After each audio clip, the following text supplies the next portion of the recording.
Today on Locked On Red Wings, Murmurs of Mason McTavish. Should the Detroit Red Wings chase after the Anaheim Ducks RFA?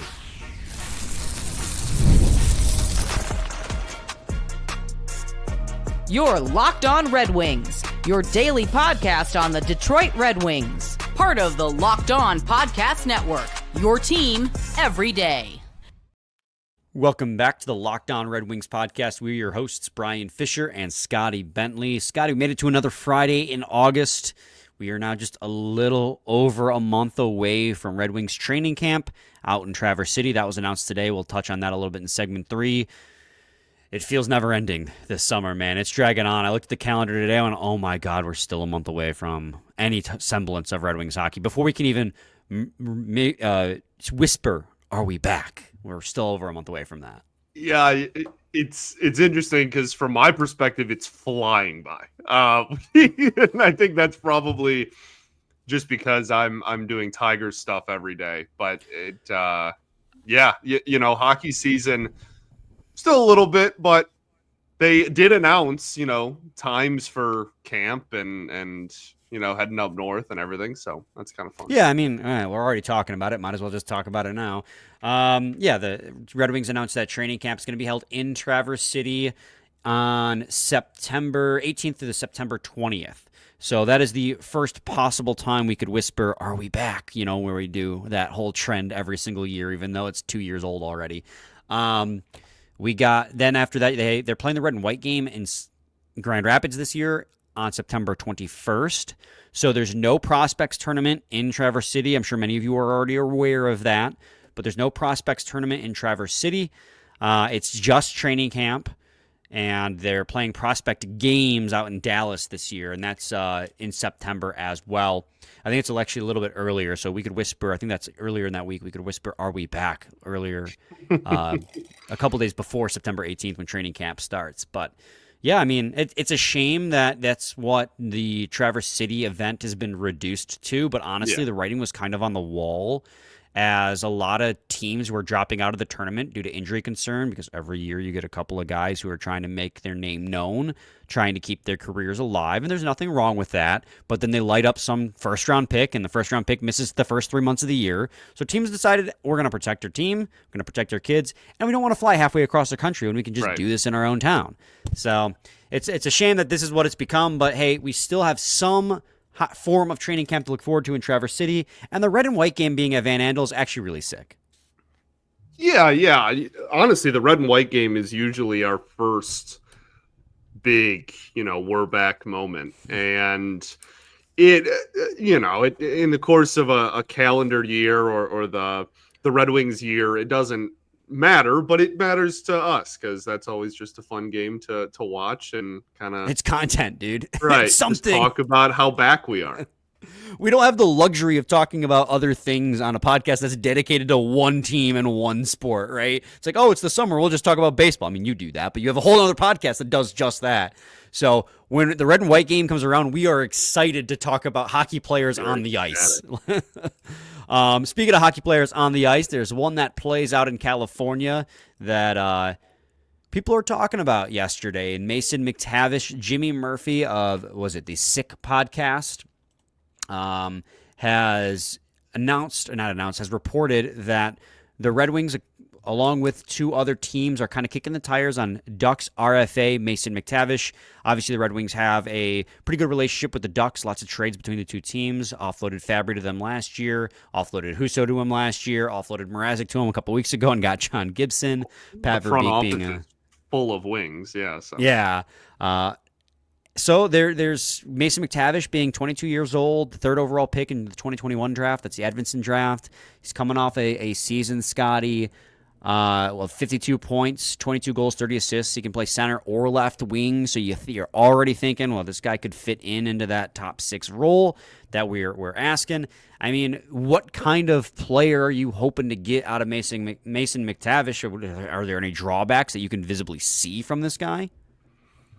Well, I mean, I guess that depends on what your expectations are. I mean, at one point, we're not that far removed from the McTavish like hype train that was when he Mhm. broke into the NHL, and people, were talking about how he was one of the higher rated, up the middle forward prospects out there, and people were really, really excited about him and were kind of I don't want to make it sound like he was the Ducks franchise guy that they were going to build everything around. I think that was probably more in line with Zegras at that point. But like still, McTavish was, there was a belief that he was going to be a solid player in the NHL, and he's still very young, obviously RFA status, but maybe hasn't taken like giant leaps forward.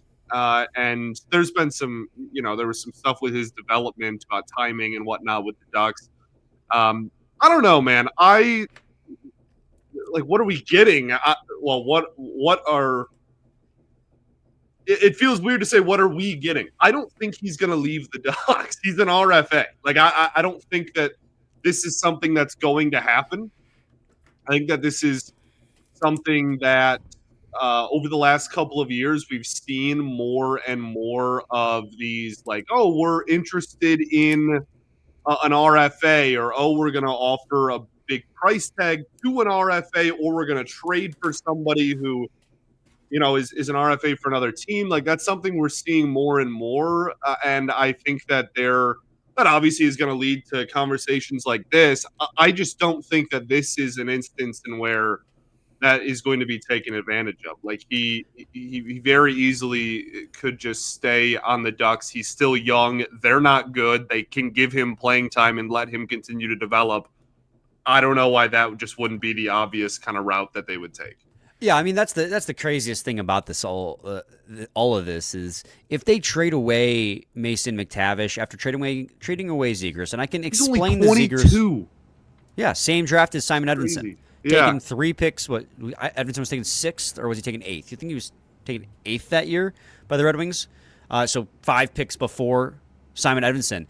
Like it's a situation in which I can understand and I can explain away. Edvinsson. He was taken 6th. Edvinsson was 6th. Okay, I get them all mixed up because we had like so many. Yeah, I know. Well, because it's all we drafted between 4 and 9 for like a decade straight, pretty much. So, yeah.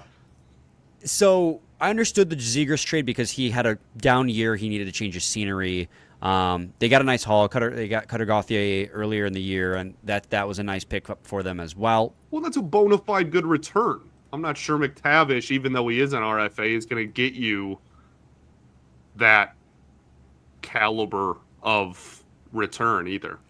Right. And it's just, if they were to trade away Mason McTavish, I would genuinely have questions about what the Ducks' direction is with their rebuild. Because you trade away Zegras, and he needed a change of scenery. That's fine. But then you trade for Trouba. You trade for Husso. You trade for Mrazek. You bring in Gudas a couple years prior. You bring in Kreider. Like, you have a good young core in Cutter Gauthier, Leo Carlson, Mason McTavish, Troy Terry.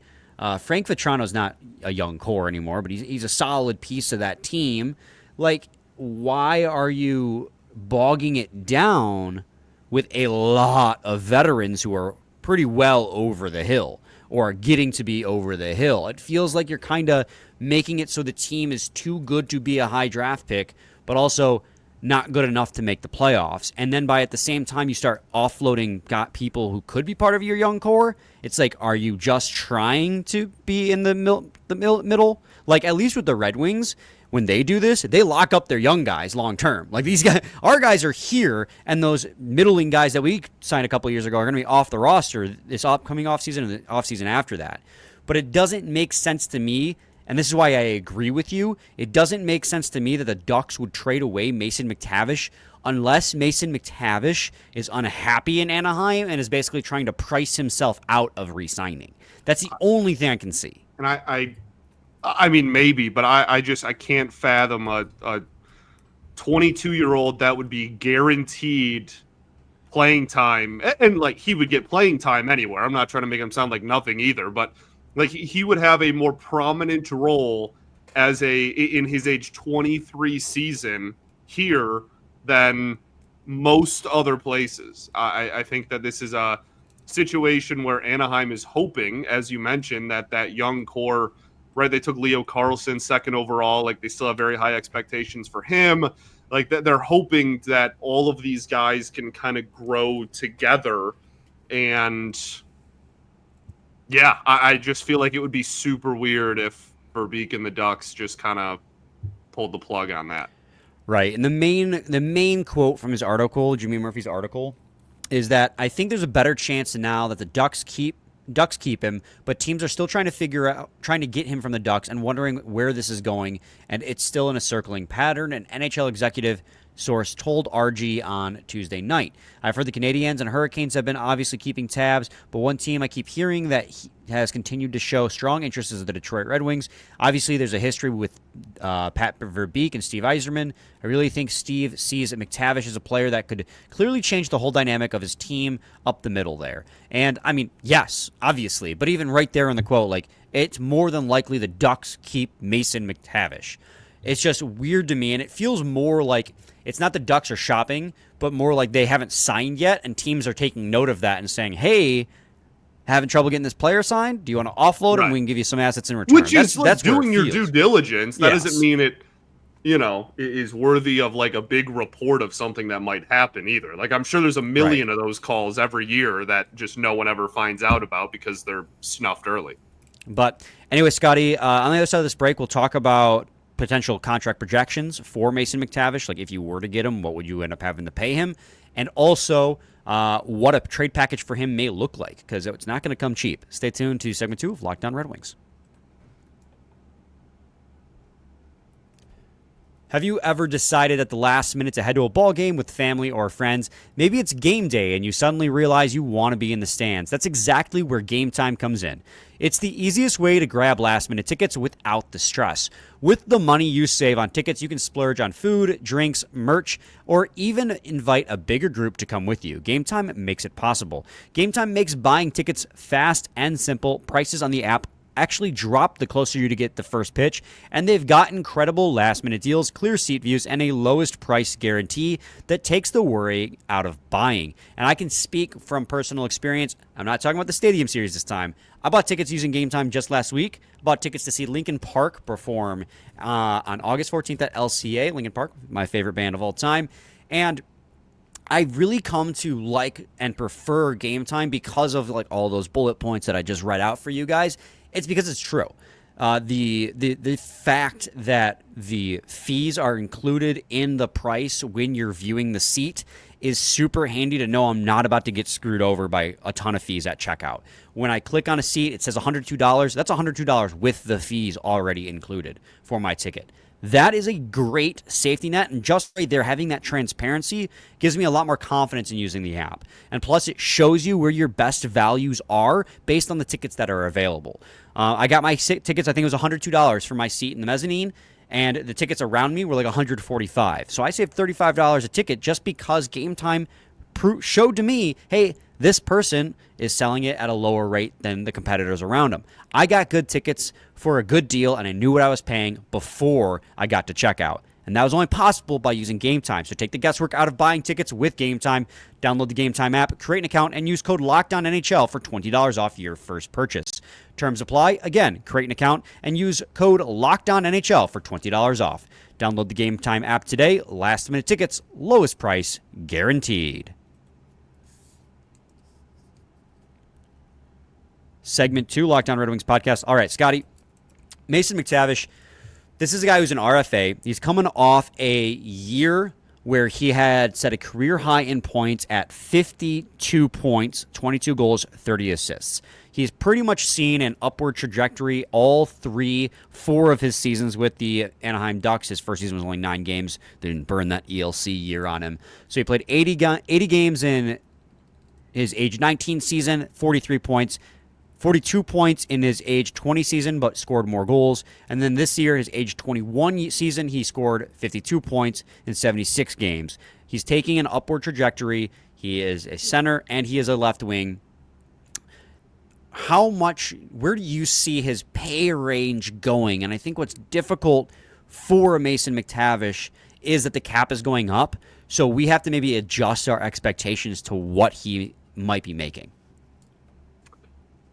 Yeah, I really think that this is, man, it's hard because I also think that it's different depending on what team we're talking about. Like, I think that the Ducks, it might be in their best interest to try to give him beyond just what would be the equivalent of a bridge deal and maybe go for like a substantial amount of time with the cap going up. You can try to get a guy that's, again, going into his age 23 season for 4 or 5 years at a decent price if you believe that the point total is going to keep improving.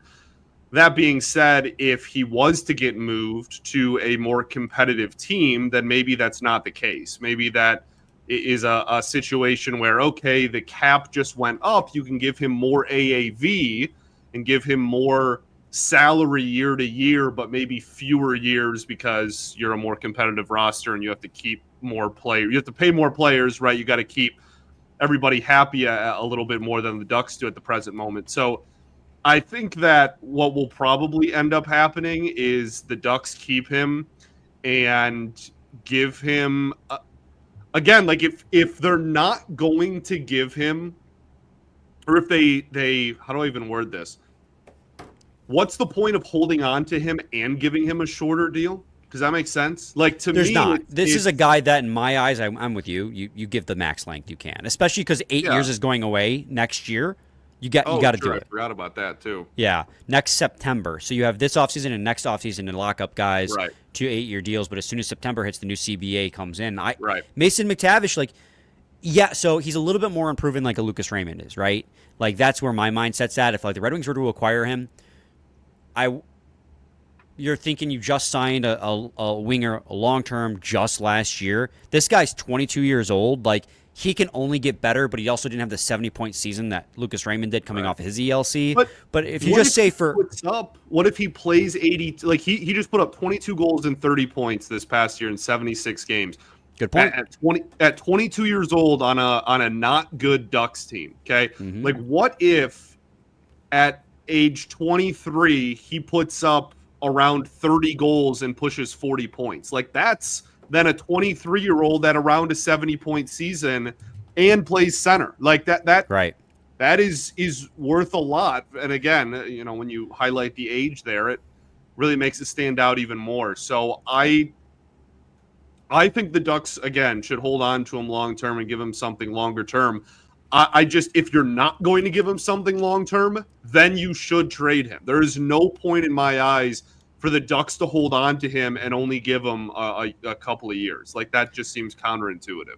Yeah, he has more RFA years too. You can bridge him, and obviously you're doing the normal gamble of, like, if he really pops off in that bridge, you're paying him a lot more money in a few years. Right, even that, and your competitive window, that's my point. Your competitive window doesn't really line up with that. Like, you either want this guy around when the Ducks are good and competitive again, or you don't. And he's played 3 years of NHL hockey already. I'm not really sure what good bouncing year to year does for you, other than if he's bad, then you got nothing for him. And if he's good, then you just raised your own price tag on him. So to me, it really, again, only makes sense for the Ducks to either, I think it's ridiculous to trade him, or give him a longer term deal.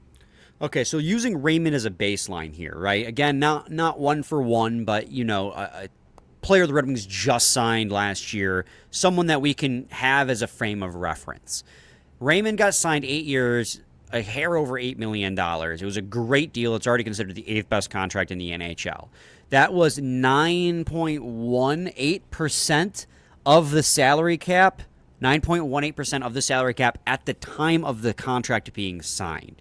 Because, again, you can't, 8x8 this year is less than 8x8 last year with the cap rising. So you just use that frame of reference to say, okay, what if we give him the same slice of the pie that Raymond got? You're looking at paying him $8.76 per season over 8 years. I mean, for me, because he's left a little bit to be desired still, not like he's been poor, he's been good, he's been getting better, but because, if you're using Raymond as your frame of reference, Raymond, outperformed Mason McTavish in his final ELC year. You think maybe he comes in a little lower than that. If you can get him between 8.3, 8.5, I think you've gotten good value on Mason McTavish, especially with the cap rising again next year. And the salary cap projection on Evolving Hockey reflects that. I think the Evolving Hockey projection projected him at 8 years by 8.5. At first, I looked at that and I was like, oh my God, that's a lot. But then when I did do the math on Raymond, it ended up being a little bit below what Raymond's slice of the pie would have been if he had signed it this year. So it's a slightly smaller percentage than Raymond signed for in the year that he signed it. So if you're using Raymond as a frame of reference, like that's a good baseline on that deal, and it's a baseline that the Red Wings have the space to use. Now, granted, again, you have Edvinsson next year and Casper next year you got to sign. I'm sorry, Casper in 2 years. But you have the ability right now to get Mason McTavish, and he fits the age window. Right. So if there is a small sliver of a chance to get into the Ducks' ear, get into Verbeek's ear, and tell him, like, hey, we can take this guy off your hands. If you can't get this contract signed, you want to change the scenery, let's make something happen. He immediately fills that big glaring hole in your top six, and he also helps your scoring a lot. He led the Ducks in 5-on-5 points. He's a power play guy. The only real mark against him right now is he's not good defensively. But also, he's 22 years old and played on the Anaheim Ducks. So I'm not ready to write him off. Raymond was bad defensively for a little bit too, and he's gotten better. He's in that prime development window. So if you were to ask me, do I want Mason McTavish on the Ducks, I would say absolutely yes. But if you were to then say, okay, what are you willing to give up for him? Well, that's a different conversation we're going to have here in segment 3. So stay tuned to Locked On Red Wings.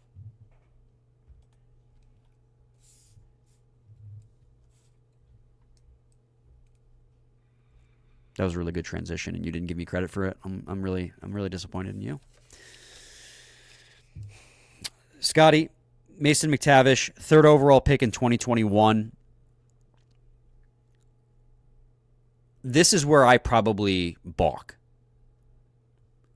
in a Mason McTavish conversation. And again, as you've said, in all likelihood, he stays with the Ducks.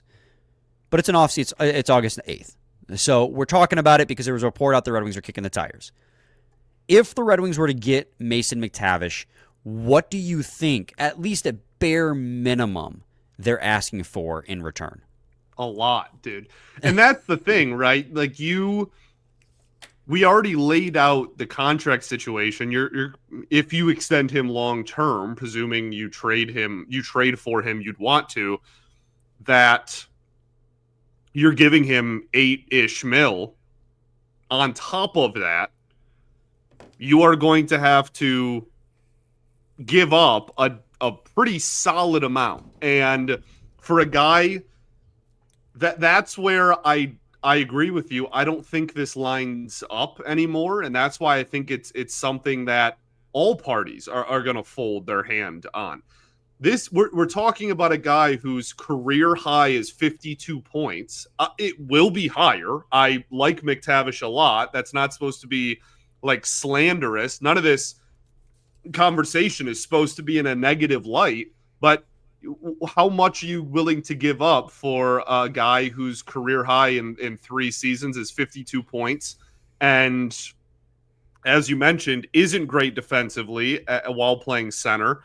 And, I mean, like it or not, hasn't played super competitive hockey, just from the fact that he's been on the Ducks. So, yeah, I think that this is where a lot of teams are going to look at it and go, okay, it was a nice thought because that would be an awesome player to add, but I also am not going to give up the entire farm for somebody that we're still waiting for him to take that next step into what we're hoping he becomes rather than we've seen it. Yeah, the real detractors here are okay, if you're trading for Mason McTavish, which would fill a need in the top 6, they're likely going to ask for something. They're going to ask for a first-round top 10 pick back, whether it be your actual first-round pick or a player that you've drafted in the past. And the biggest thing that he brings you is the fact that he's NHL now.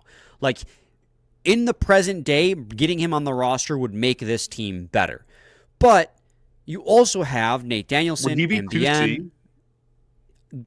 Probably. He'd be And then 2C. Casper would be top line Winger. I mean, left wing. he can play. McTavish is a left shot and he can play left wing, but he had a 50.7% face-off percentage and a 51.5% the year prior. Like, he's good in the face-off circle. And it's not that it was a small sample size either. It's like literally like almost 900 face-offs between each of the last 2 seasons. Like, he's pretty good in the face-off circle. So you trade for him, but what do you got to give up? And it's like, are you comfortable with giving up a first-round pick? That might be the route. I go back and forth. I want them to give up the first-round pick just to bring somebody in to make this team move the needle, and McTavish would certainly do that. But this is the McKenna draft. And if this team is middling, and you just saw the Islanders jump up to 1, like, I feel like every team in the NHL is going to be super reluctant, barring the teams that are like right in it for the Stanley Cup, are going to be really reluctant to give up their first-round pick because they want to keep their lottery ticket for Gavin McKenna. So, okay, you rule out your first-round pick. The Ducks might want ASP, because you look at what their biggest needs are. It's young defense. That's their biggest need. ASP's are only like really good NHL defensive prospect. I'm not giving him up. Okay, so now you're talking about Casper, Danielson, MBN, or Carter Bear. And now I would be willing to discuss giving up Danielson or MBN or Carter Bear for Mason McTavish, because at least then you're kind of just swapping, right? You're basically speeding up your timeline by getting a guy who's NHL ready now, and you know what he is. He's a known commodity versus an unknown, but you have to add more into it. I'd be willing. The door would be open on the conversation for Danielson, MBN, or Carter Bear for me personally. But then you brought up a great point. Like, you get Mason McTavish, okay. Now you have also Marco Casper and Dylan Larkin. It's like, it's a very rich. I don't know. It's where because of how young he is, like so young and just off the ELC, the asking price is going to be so high that I can't really see a realistic trade that Yzerman would make for him. And I want Yzerman to make a needle-moving trade. I just really struggle to see this trade happening for so many different reasons, which is why, like, the report, while exciting, and I love it, and I like the idea of it, it's a fun brain teaser we can talk about on the podcast, it feels like Yzerman kicking the tires, doing his due diligence, like you pointed out earlier, because, hey, they noticed that the contract hadn't been signed yet. Yeah, and that's really ultimately what it comes down to. I think it's good due diligence. I think if you can add him for a reasonable price and extend him, then obviously those are all great things that I would love to see the Wings do. He's a darn good player and immediately makes you better and is really young. There's a lot of things to like, but when there's a lot of things to like, that also means the cost is high. That's just how that works. So I think ultimately he just stays with the Ducks. Yeah, probably. Good episode. Good conversation, Scotty. We'll be back with player previews next week. Any final thoughts? We ball. We do ball. Let us know in the comments if you think that Mason McTavish is gettable, and if so, what are you willing to give up to get him? Stay tuned for a new episode on Monday, probably continuing player previews. A nice break from the monotony of that. Same time, same place. It's your team every day. Every day.